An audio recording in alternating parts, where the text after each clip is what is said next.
안녕하세요. 이상튜브입니다. 이라크가 도입 예정인 고도의 방공체계의 후보로 프랑스의 SAMPT와 한국의 천공이 부상의 눈길을 끌고 있습니다.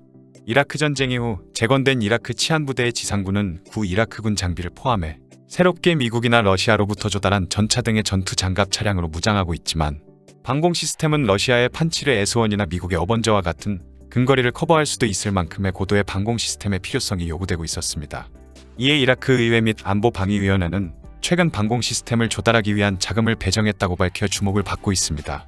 문제는 어떠한 방공 시스템을 도입할 것인가이며 이라크가 러시아제 S-400 도입을 원하고 있으며 실제로 러시아 측과 협상도 이뤄졌다는 소문도 있었습니다.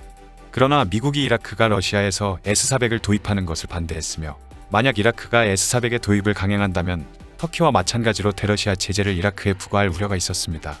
하지만 이런 와중에 이라크의 알지아디 안보의장은 한국과 러시아 및 프랑스 등 3개국 중에서 방공 시스템을 구매하겠다고 밝힌 것입니다.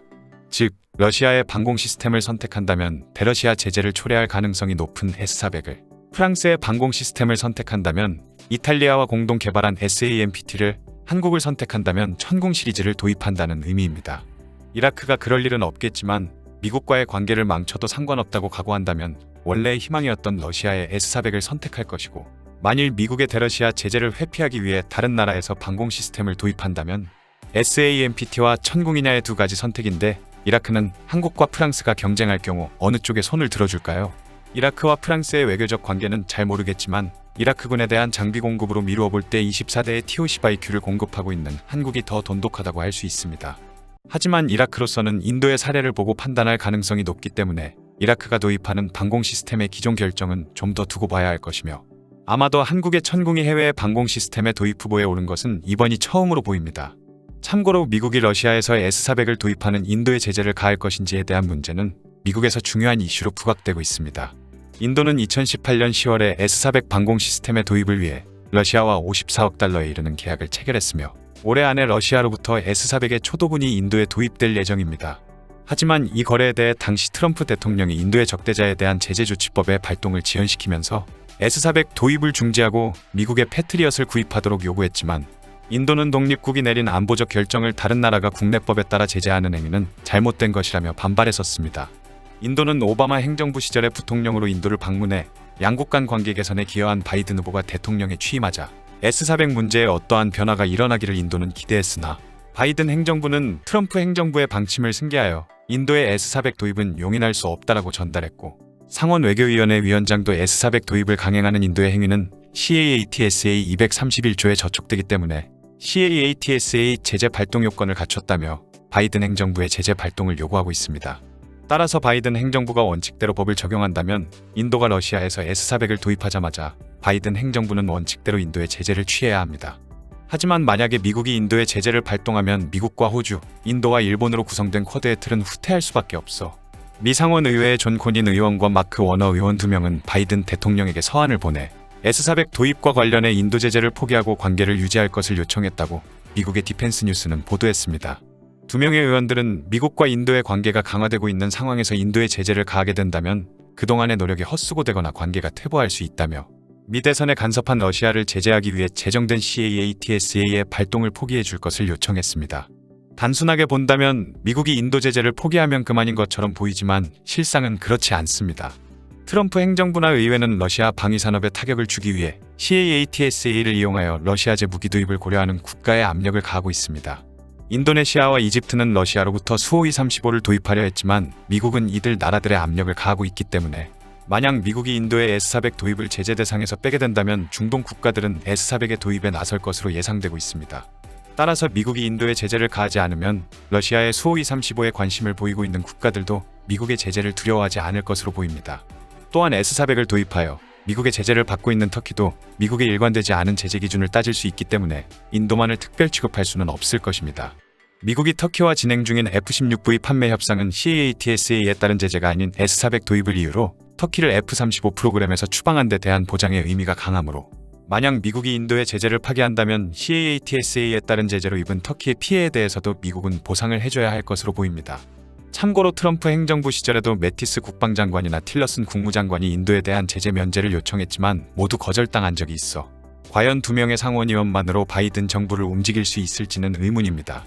따라서 미국의 인도에 대한 제재 여부에 따라서 이라크도 인도의 사례를 보고 판단할 가능성이 높기 때문에 미국의 인도 제재 여부에 따라 이라크의 천공 도입 여부도 결정될 것으로 보입니다.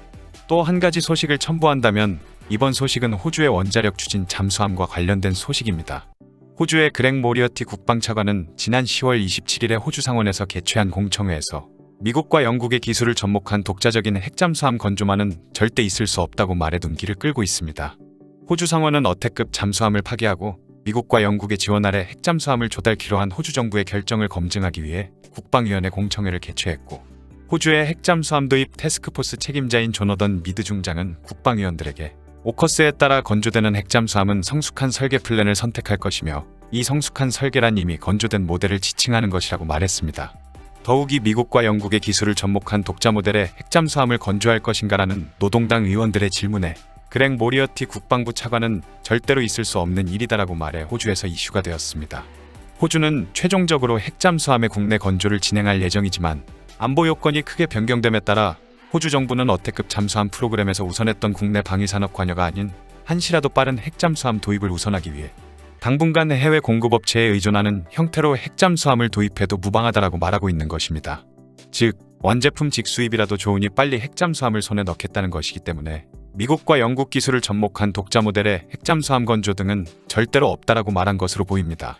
이에 따라 미국의 버지니아급 핵잠수함과 영국의 핵잠수함 중 어느 쪽을 도입할 것인지가 논란이 되고 있지만 가장 먼저 호주가 핵잠수함을 도입할 가능성이 높은 대안은 영국의 아스투트급 핵잠수함인 것으로 알려졌습니다.